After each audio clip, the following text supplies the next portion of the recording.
Tahimik ang lumang bahay. Sa gitna ng mahahabang pasilyo, may nakasabit na salaming luma. Puti na ang gilid at may kumpol ng alikabok.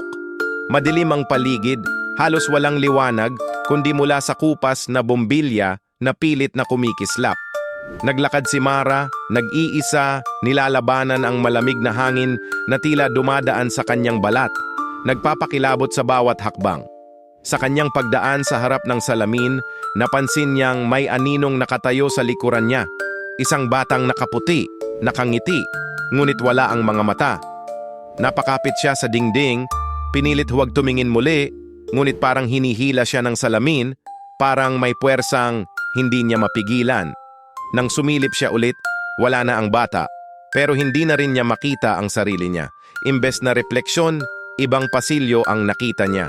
Mas madilim, mas mahaba, at sa dulo nito, siya mismo, nakatayo, nakatalikod, dahan-dahang lumilingon pabalik sa kanya.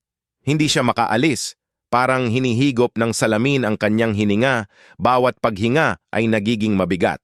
Mula sa loob, narinig niya ang sariling tinig, mahina ngunit puno ng puot. Dito ka na. Nagdilim ang paligid. Sa labas, walang sino man ang makakakita sa kanya muli.